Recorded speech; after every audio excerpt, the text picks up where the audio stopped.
Swayam Prabha. Digital India. Educated India.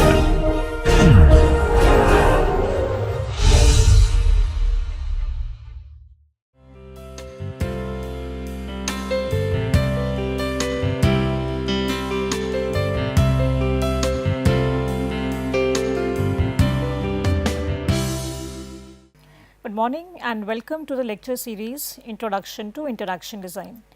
In the previous lecture, we discussed certain techniques for data collection such as interviews, questionnaires and observations. Today, we will see some techniques for analysis for this data. So, we will discuss the difference between qualitative and quantitative data analysis, and we will also see how can we analyze the data gathered from questionnaires, interviews and the observation. So, the kind of analysis that can be performed on a set of data will be influenced by the goals identified at the beginning of the project from the data that is gathered. So, broadly speaking, qualitative analysis approach, quantitative analysis approach or a mixed method combination of both can be used. So, the last approach which involves qualitative and quantitative approach is very commonly used. It provides a more comprehensive account of the behavior that is being observed or the performance that we are measuring. So, the process of data analysis typically involves the following steps. So, first is defining the research question or problem. So, here we will identify what we want to investigate or what we want to understand from the data. The second is collecting data. So, here we will collect data from various sources like surveys, experiments, observations or maybe even databases. The third step is cleaning and processing the data. So, in this step we will prepare the data for analysis purposes by checking for any type of missing values or any inconsistencies in the data. In the fourth step, exploring and visualizing the data. So, here we will use descriptive statistics and visualizations to understand the data and to identify patterns or any kind of relationships. The fifth step, which is the analyzing data. So, here we use statistical methods and techniques to test the hypothesis and draw conclusions from the data gathered. The final step is interpreting and presenting the results. So, this step involves summarizing and communicating the findings of the analysis in clear and concise manner. And for this, charts, tables or graphs can be used for representing it. So, data analysis is used in a wide range of fields like business, healthcare, social sciences and also engineering fields. And it is essential for making informed decisions and solving complex problems that we face in today's data driven world. So, we will see qualitative and quantitative approach of data analysis. So, quantitative data is in the form of numbers or data that can be easily translated into numbers. So, for example, the number of years of experience of a person or the number of clicks that is required to reach the customer care support. So, quantitative analysis uses numerical methods to ensure the amount or size of something. So, for example, attributes, behavior or strength of opinion of the participants of the study.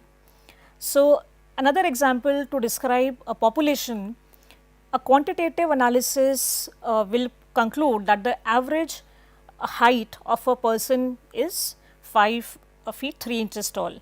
But in the qualitative analysis, we will summarize it by saying that the height is average of the population. So, qualitative data is in the form of words and images, and it includes a description and quotes from the people who have been interviewed. It can also have photos and videos. So, it is possible to express qualitative data in numerical form, but it is not always very useful or meaningful. So, the qualitative analysis focuses on the nature of something and can be represented by themes, patterns, and stories. So, here we can see in this example that what are the steps involved in analyzing the different types of data. So, in the interview, we can see that the raw data is from audio recordings, interview notes, or video recordings. And in the next table, we can see the qualitative data, that they are open ended questions, video pictures, and respondents' opinions. So, they all form the qualitative data.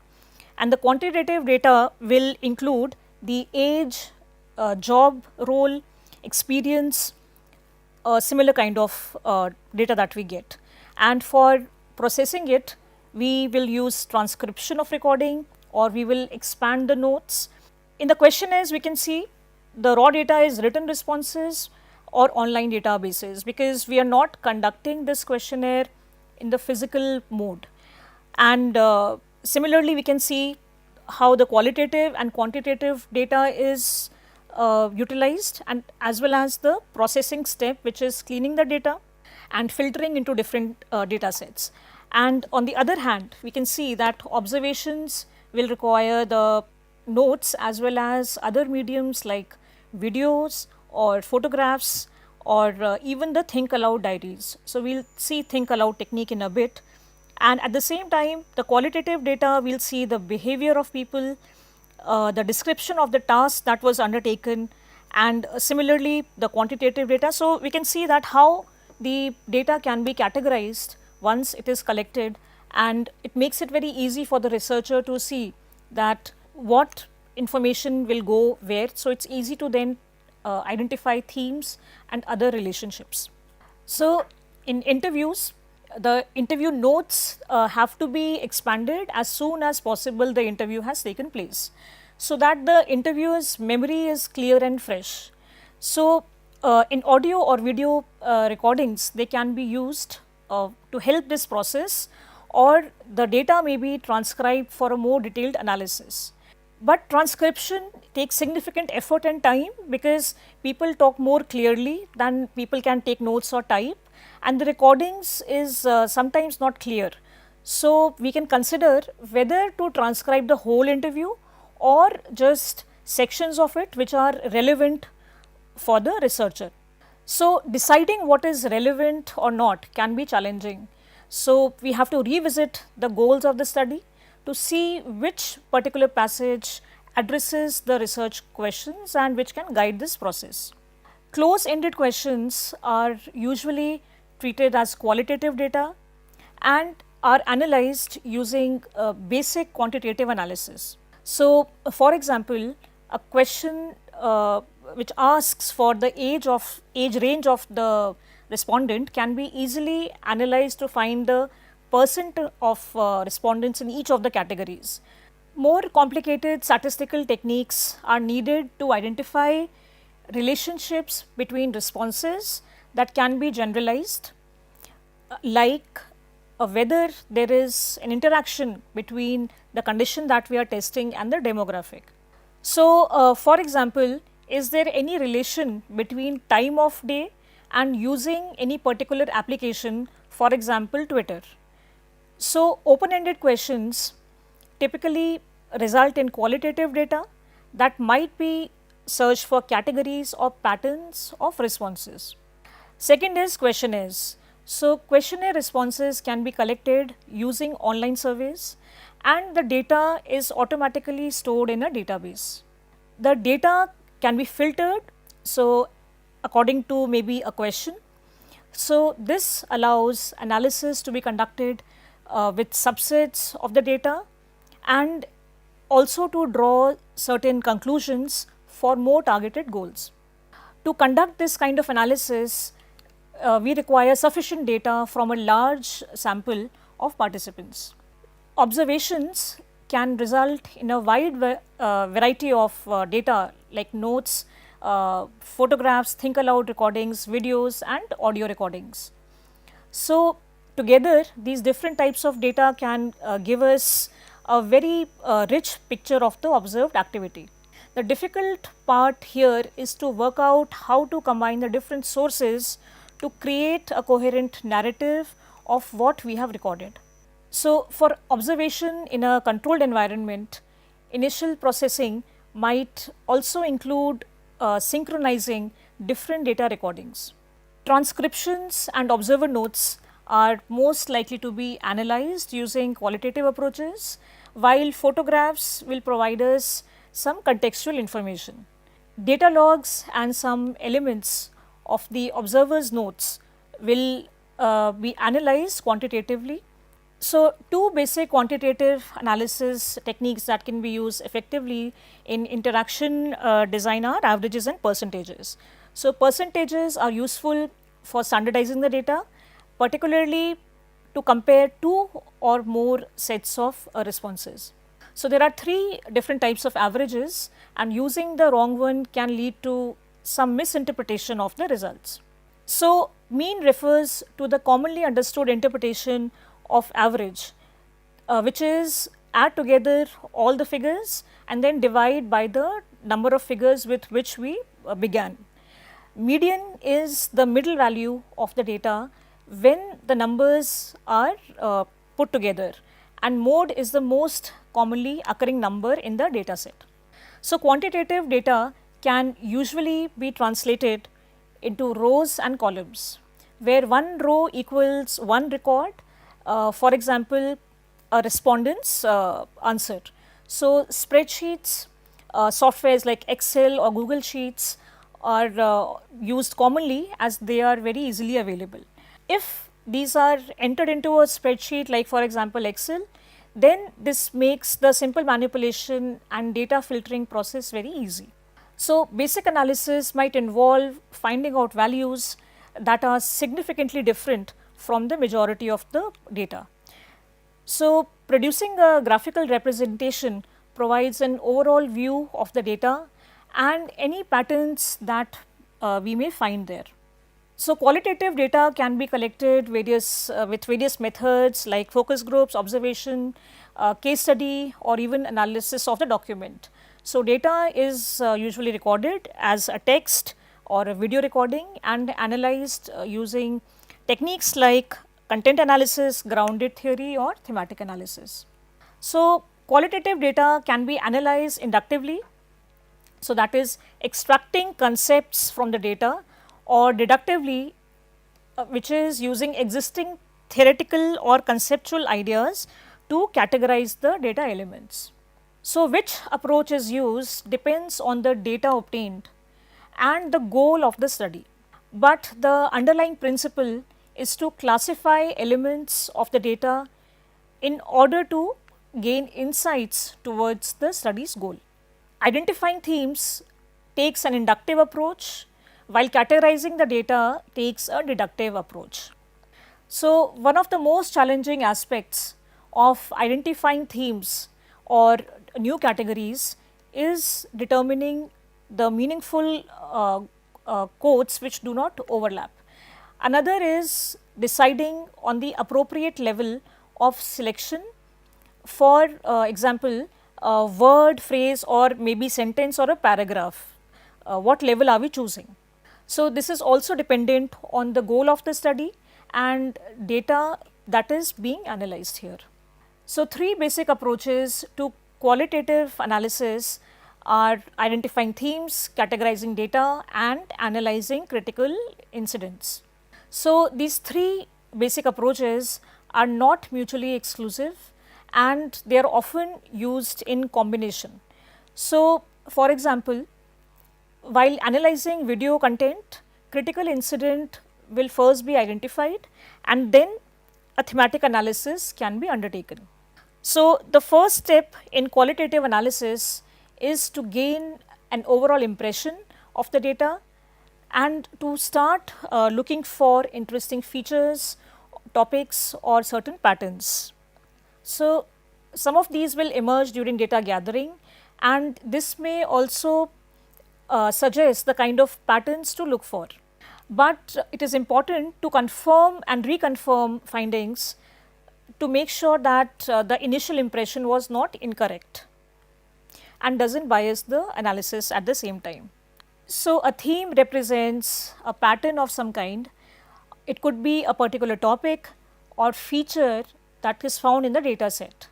So, which is considered important, relevant, or it could also be an unexpected information with respect to the goals that we began with. So, themes that are identified may relate to a variety of aspects like behavior, events, places where those events may have taken place. So, each of these kinds of themes may be relevant to the study goal. So, for example, descriptions of typical users may be an outcome of data analysis that focuses on the participant characteristics. So, although thematic analysis is described in this section on qualitative analysis, but themes and patterns may also be can be emerging out of quantitative data. So, the affinity diagram approach seeks to organize individual ideas and insights into a certain hierarchy, so which shows common structures and themes. So, notes here are grouped together when they are similar in some structure, in some fashion, and the groups are not predefined, but they emerge from the data that we have. The affinity diagram is built gradually over time, and one note is put up first, and then the team searches for other similar goals that are relating in some way with each other. So, inductive analysis is appropriate when the study is exploratory in nature, and it is important to let the themes emerge from the data itself. Sometimes the analysis frame, that is the themes, are chosen beforehand. So, these are based on the study goals. In this particular case, the analysis proceeds deductively.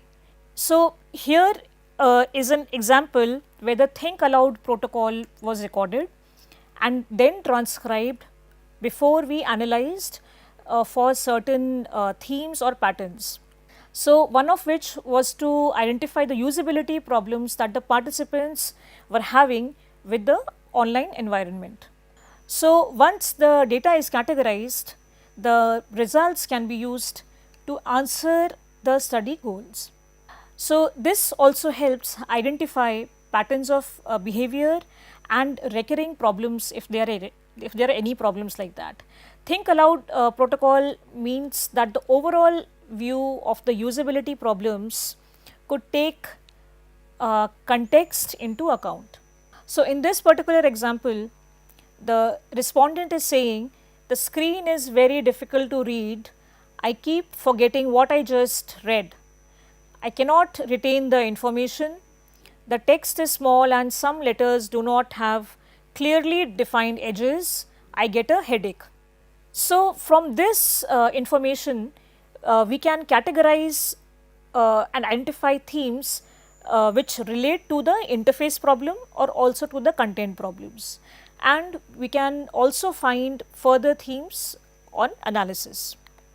So, data gathering sessions often result in a lot of data, and analyzing all of this data in any detail can be very tedious and time consuming process.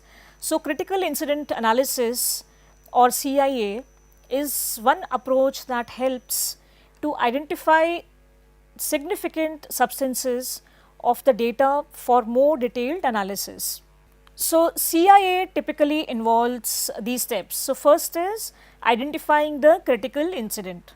So, where we select an event or experience that is significant in some nature and has the potential to provide insights into the underlying issue or the problem that may be there. Second is describing the incident. So, this involves providing a detailed account of what really happened during the incident. So, this can include the actions of the individuals who were involved, or the context in which the incident occurred, and also what was the outcome of it. Third is identifying the factors that contributed to the incident. So, this involves examining the incident to identify what were the factors that contributed to the outcome.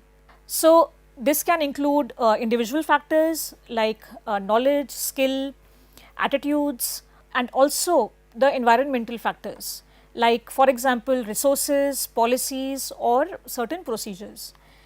The fourth is reflecting to the on the incident. So, this involves reflecting back on the incident and considering how it could have been managed differently, maybe even better. So, this may involve considering some alternative approaches or certain strategies that would have been used to manage it better. Fifth step is identifying opportunities for improvement.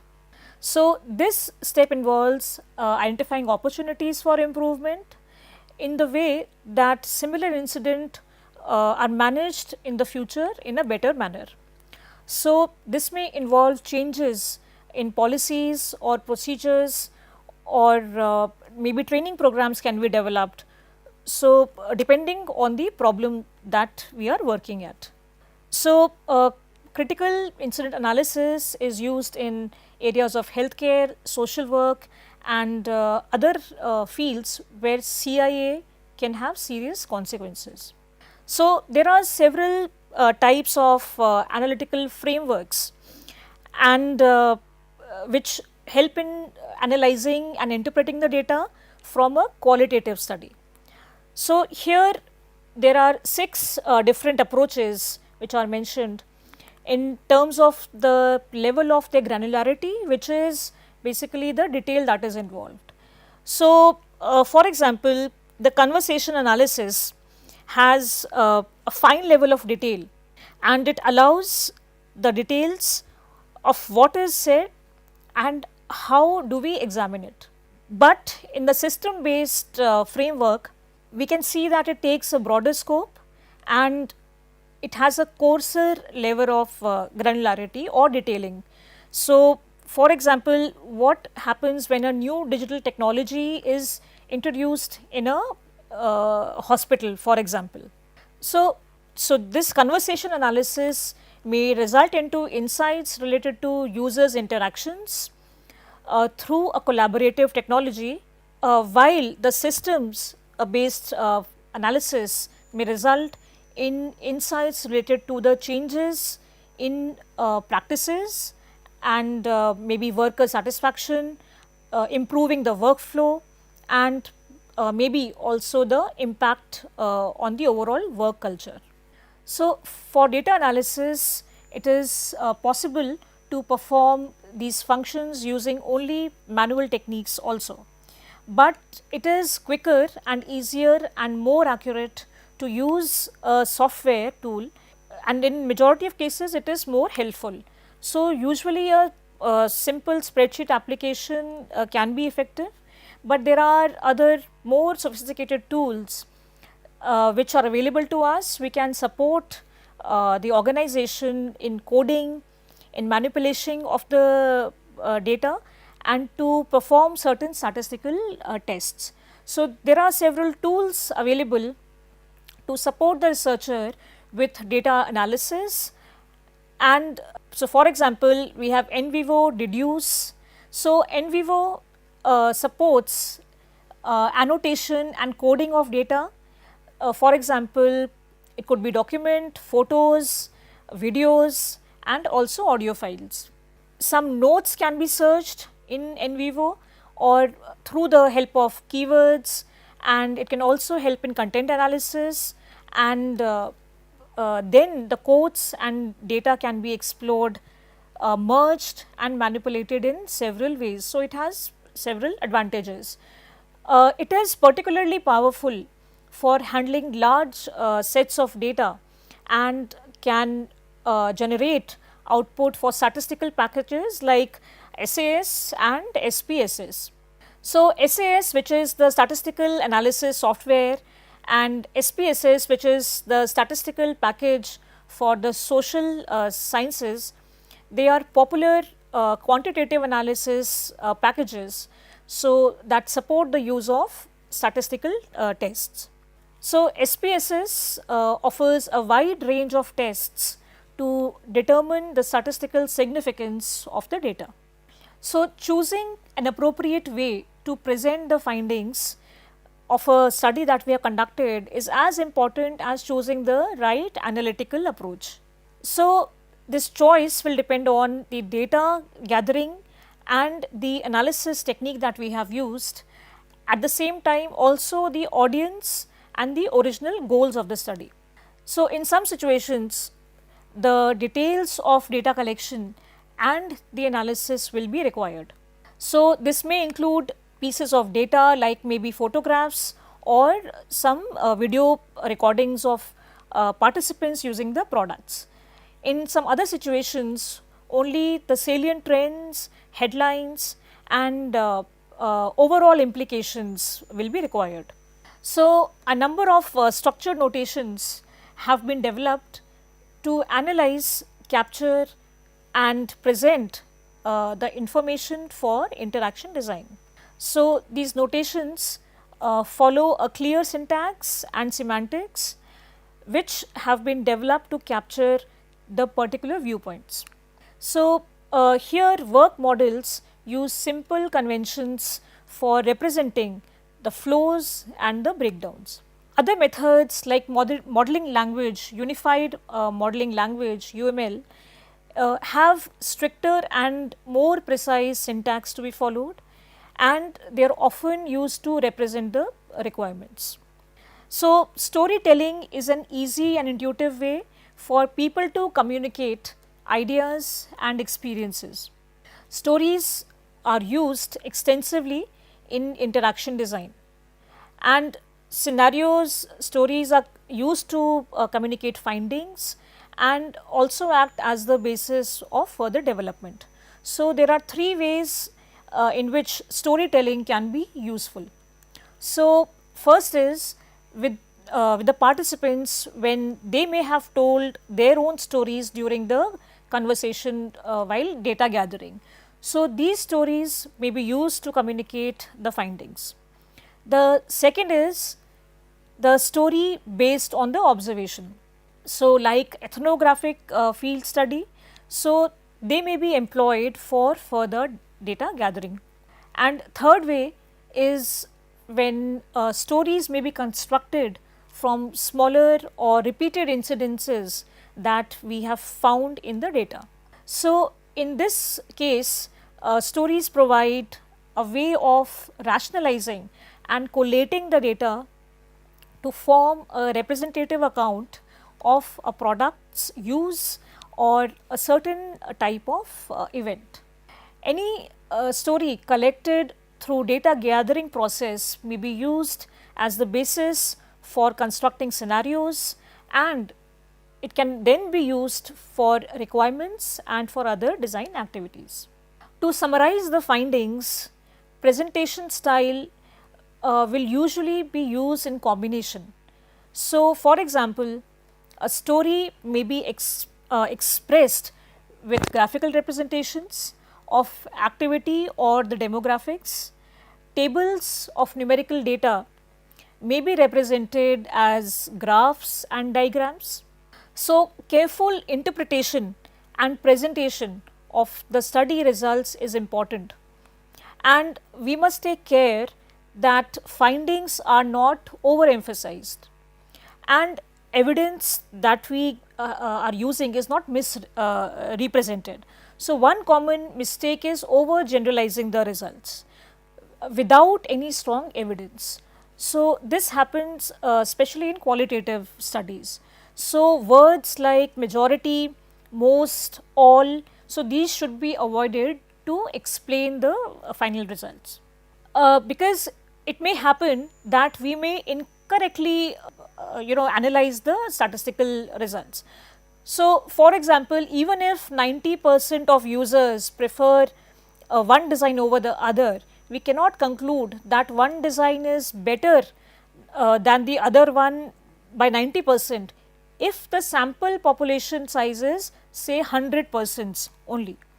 But if the population size is say 100,000, then this understanding can be true, but there may be some other factors that will be involved at the same time. So, we will stop here today, and in our next session we will discuss discovering requirements, focusing on exploring the problem space and defining what will be developed. So, thank you and see you in the next class.